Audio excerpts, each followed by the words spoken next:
Bonjour et bienvenue sur la chaîne L'Oracle de Tani. Alors aujourd'hui, je vais vous proposer les énergies pour le mois de janvier 2020.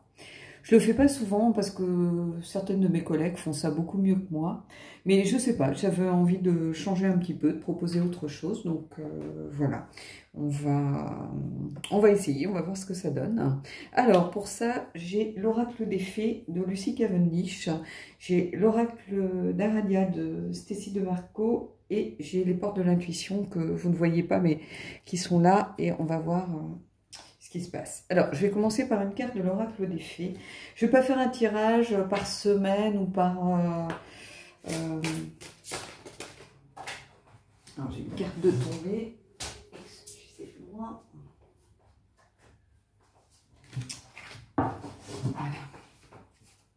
Alors, oui, donc je vous disais, je ne vais pas faire une comment ça s'appelle, une ligne, par exemple, par semaine, ou parce qu'avec ces cartes-là, c'est pas ce qui... voilà, ce qui vient le plus facilement. Parce que ce sont des thèmes quand même assez généraux, donc c'est compliqué d'avoir 3 cartes de cet ordre, par exemple, alignées pour une semaine. Il faudrait que j'en tire une par semaine et que je complète éventuellement, mais voilà. Alors ici, on a le don d'or, hein. La magie vient à votre rescousse. J'aime beaucoup cette carte parce qu'elle nous invite à remettre de la magie un petit peu dans nos vies, de prêter un petit peu plus attention aux signes, d'être un peu plus à l'écoute des synchronicités, à l'écoute des coïncidences, à l'écoute de ce que l'univers nous envoie. C'est une carte qui invite à prêter attention aux signes, qui invite à écouter un peu plus le monde, un peu plus la Terre, un peu plus l'univers, un peu plus le divin pour ceux qui sont dans ces énergies plus spirituelles. Moi, je suis quelqu'un d'ancré, donc je serai plus par rapport aux signes du petit peuple, aux signes voilà, plus terrestres. Mais c'est une carte qui invite vraiment à prêter attention. Parce que la magie, en fait, elle est là pour nous aider. Elle est là pour nous guider, quelque part, quand on en a besoin.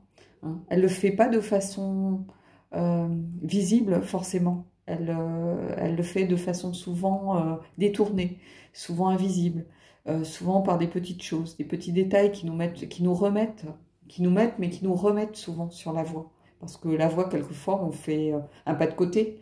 On n'est plus trop sur la route, elle est un peu moins visible. Et on se détourne un tout petit peu de notre chemin, de notre mission de vie. Et en fait, cette carte, elle invite à se recentrer et à remettre justement un petit peu cette magie au cœur de nos vies. Hein. Voilà. Alors, on va prendre 3 cartes de l'oracle d'Amaya. Hein, pour que vous voyez un petit peu ces temps-ci sur ma chaîne, que j'aime beaucoup. Alors, comme je l'ai expliqué dans un tirage précédent, je vais faire un tirage vraiment de façon intuitive. Je vais pas lire, j'ai pas lu le livre pour l'instant, donc ça va être purement l'intuition. Je ne vais pas m'attacher aux significations réelles de Stécie Marco. Hein, je préfère le découvrir de cette façon. Donc voilà.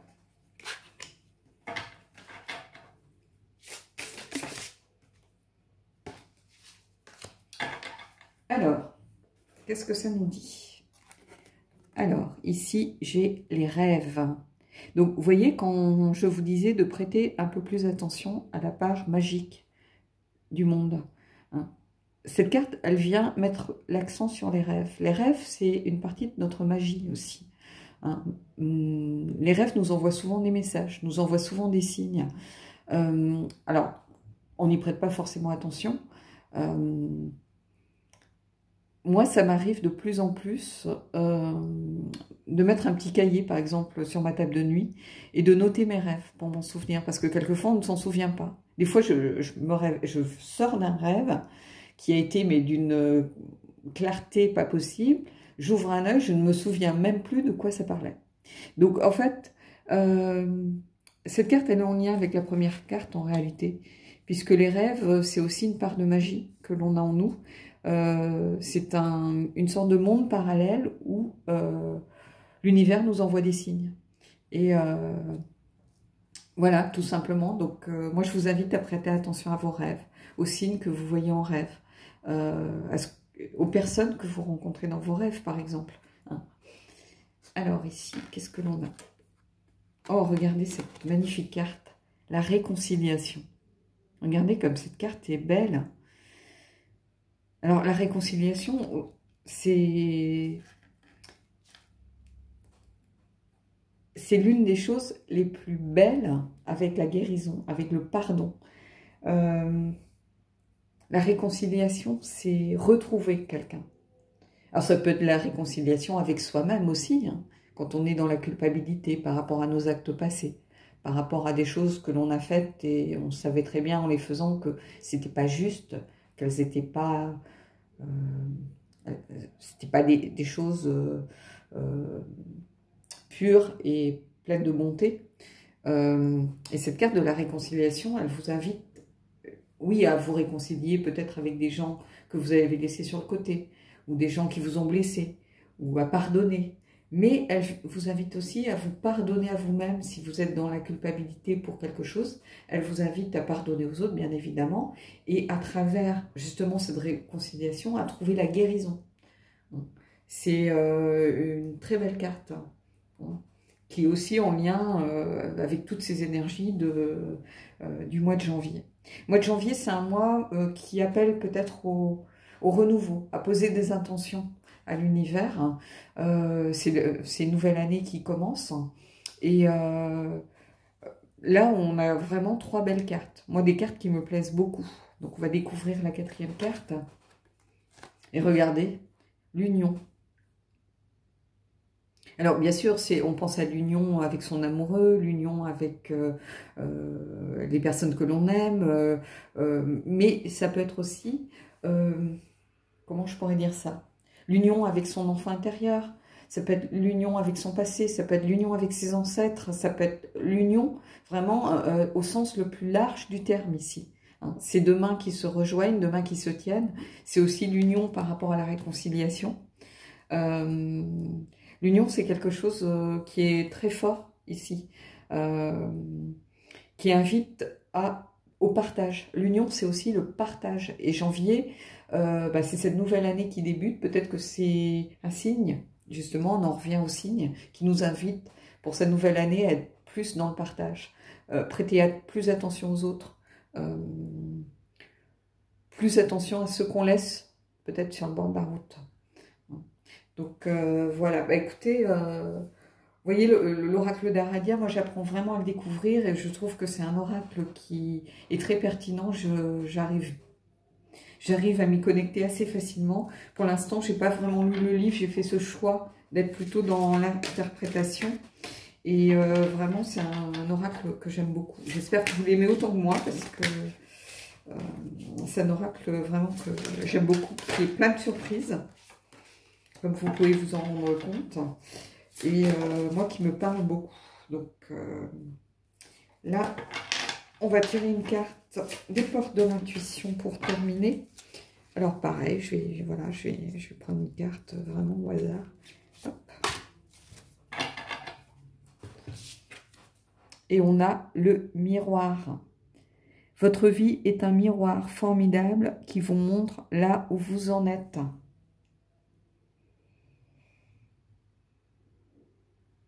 Je vous laisse juste regarder ce texte.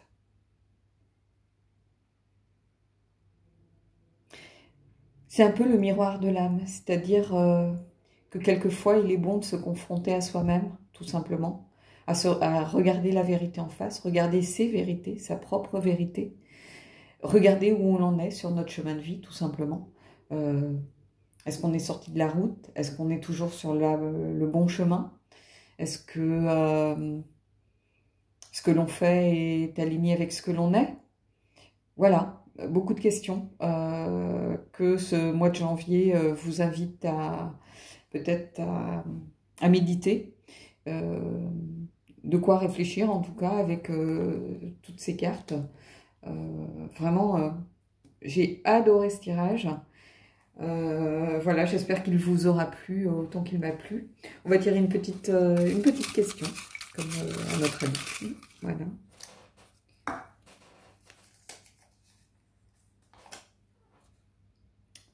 Réussis-tu à te tirer les cartes?